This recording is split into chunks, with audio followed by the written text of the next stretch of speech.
السلام علیکم ورحمۃ اللہ وبرکاتہ۔ محترم بزرگوں، دوستوں، عزیز ساتھیوں اور پیاری ماں بہنوں،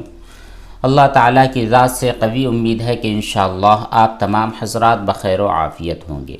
ہم اپنے سوالات اور ان کے جوابات کے سلسلے کو شروع کرتے ہوئے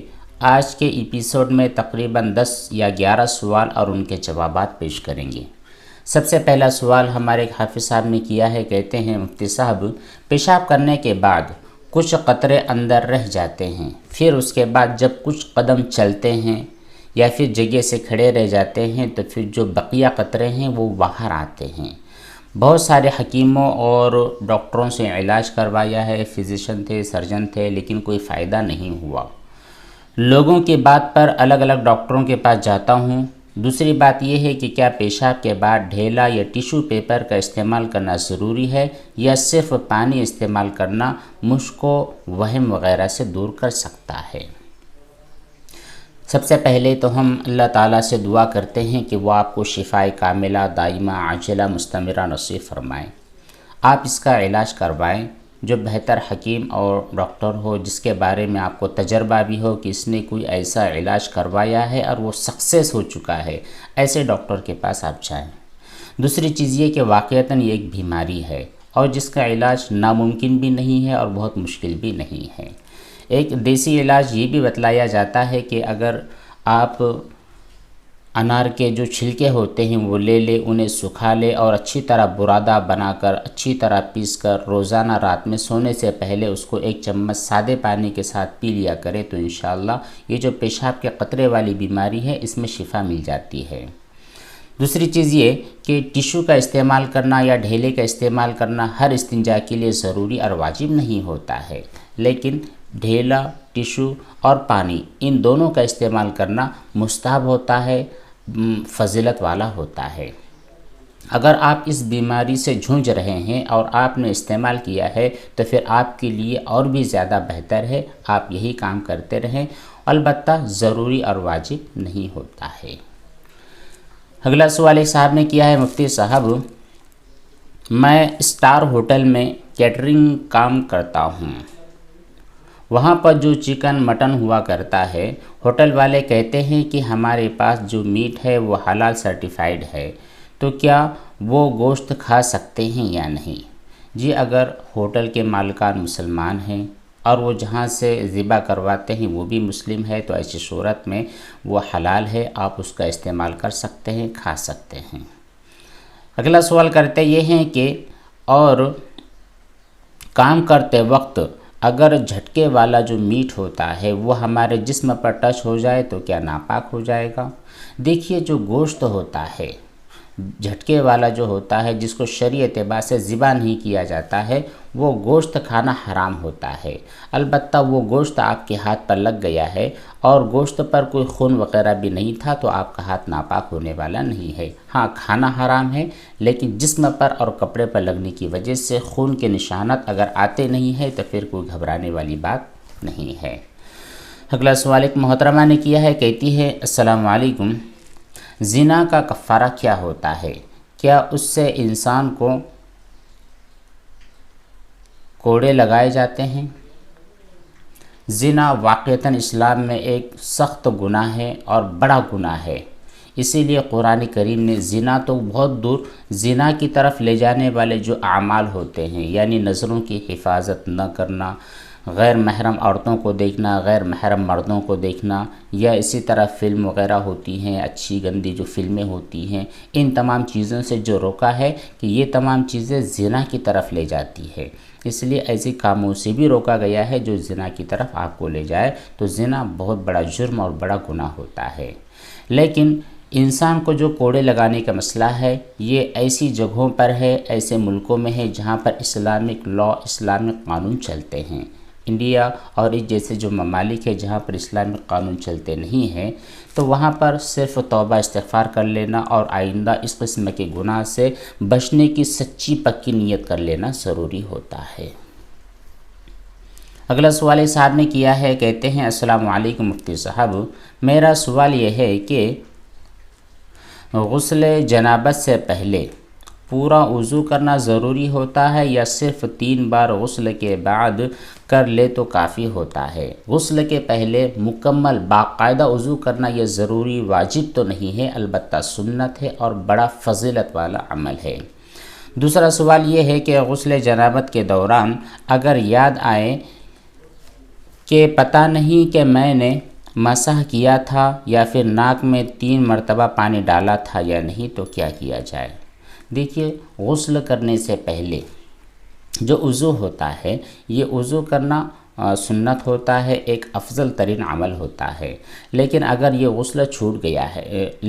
وضو چھوٹ گیا ہے، آپ وضو نہیں کر پائے ہیں، 3 مرتبہ اپنے ہاتھوں کو اور چہرے کو نہیں دھو پائے ہیں، اسی طرح سر کے مسح کو بھول چکے ہیں، تو چونکہ غسل میں یہ تمام چیزیں دھوئی جا چکی ہے، اس لیے اب دوبارہ غسل لوٹانے کی اور دہرانے کی ضرورت نہیں ہے۔ ہاں، ناک میں پانی ڈالنا بھی 3 مرتبہ ضروری نہیں ہے، 1 مرتبہ اگر آپ نے ناک میں پانی ڈال دیا ہے تو فرض ادا ہو جائے گا۔ اگلی بات کہتے ہیں کہ کیا اگر غسل کے دوران یاد آئے تو پھر سے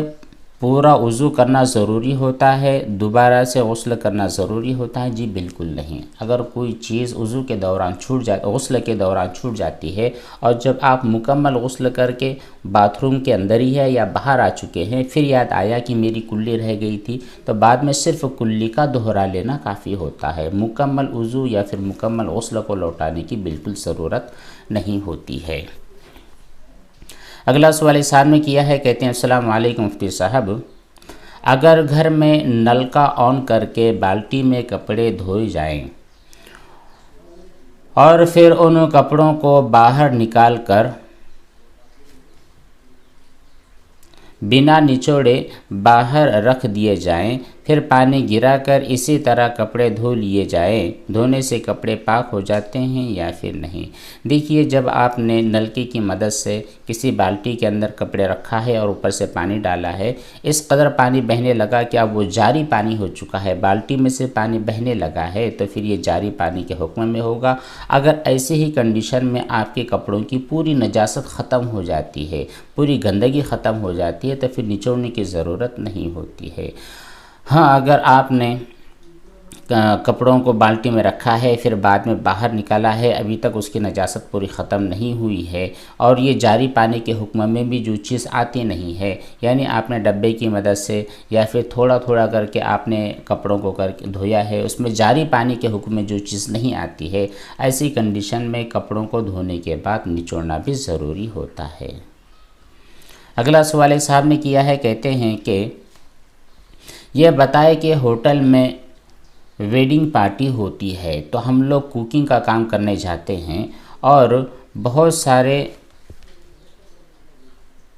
قسم کے کھانے وغیرہ وہاں پر شامل ہوتے ہیں، تو اگر ہم وہ کھانا کھا جائے تو کیا ہمارے لیے وہ کھانا حلال ہوتا ہے یا پھر وہ کھانا صرف گیسٹ کے لیے بنایا جاتا ہے؟ اس کا کس کا حق ہے؟ ہم کھا سکتے ہیں یا صرف گیسٹ کھا سکتے ہیں؟ اگر آپ کیٹرنگ کا کام کر رہے ہیں تو پھر ایسی صورت میں جتنی مقدار میں آپ کے لیے اجازت ہے، چاہے وہ ہوٹل مالک کی طرف سے ہو یا پھر پارٹی کے جو مالک ہیں ان کی طرف سے ہو یا پھر جن کی ویڈنگ ہے ان کی طرف سے جو اجازت ہے وہ کام آپ کر سکتے ہیں۔ اگر انہوں نے کہا ہے کہ جتنے کیٹرس حضرات ہیں وہ سب ہماری دعوت میں شامل ہے تو پھر آپ وہاں پر انجوائے کر سکتے ہیں، کھانا کھا سکتے ہیں، کوئی ٹینشن والی بات نہیں ہے۔ اور اگر آپ کے مالک نے کہہ دیا ہے کہ آپ کو اس شادی والے کھانے میں سے کوئی بھی چیز استعمال نہیں کرنی ہے، آپ کا کھانا الگ سے ہوگا، تو ایسی صورت میں آپ وہ کھانا نہیں کھا سکتے۔ اگلا سوال کہا ہے ایک صاحب نے، کہتے ہیں مفتی صاحب پلیز بتا دیں کہ ڈبے سے بار بار کپڑوں پر پانی ڈالنے سے کپڑے پاک ہو جائیں گے یا پھر نہیں؟ کیونکہ اس طرح بھی تو ایک طرف سے پانی آتا ہے اور دوسری طرف سے پانی نکلتا ہے۔ میں نے آپ سے یہ سوال پہلے بھی کیا تھا اور اس کے بعد ہم نے ایسے ہی کپڑے دھوئے، بس اینڈ میں کپڑے کو نچوڑا نہیں ہے اور کپڑے مکمل طور پر صاف بھی ہو چکے ہیں۔ دیکھیے، جو ڈبے کی مدد سے کپڑے دھونے کا مسئلہ ہے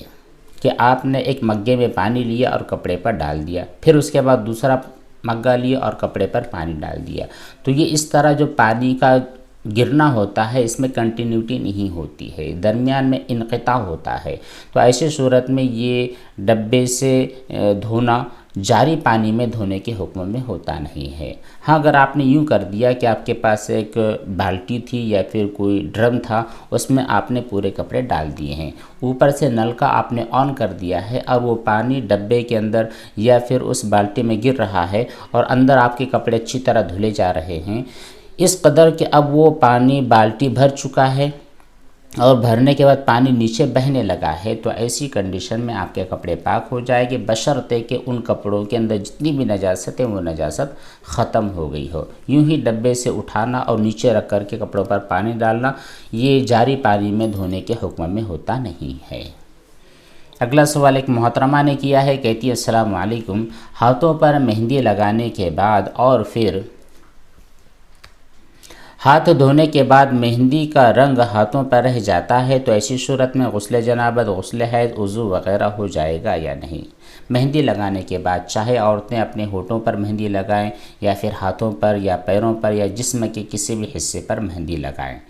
اور مہندی دھل جانے کے بعد چونکہ مہندی نکل جاتی ہے اور اس کا کلر باقی رہتا ہے، اور وہ کلر ایسی کنڈیشن کا نہیں ہوتا ہے کہ آپ اس پر پانی ڈالو تو آپ کی جلد تک نہ پہنچے، ایسا ہوتا نہیں ہے، بلکہ آپ پانی ڈالتے ہیں اور وہ جسم تک پہنچ بھی جاتا ہے، تو پھر ایسی مہندی کے بعد لگانے کے بعد وضو کرنا، غسل کے اندر چاہے غسل جنابت ہو، غسل حیض ہو، کوئی بھی ہو، غسل کر سکتے ہیں، وضو کر سکتے ہیں، کوئی ٹینشن والی بات نہیں ہے۔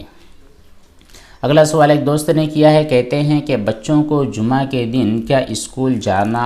چاہیے یا پھر جمعہ کے دن جمعہ کی نماز چھوڑ سکتے ہیں؟ دیکھیے، بچوں کو جمعہ کے دن بھی اسکول جانا چاہیے،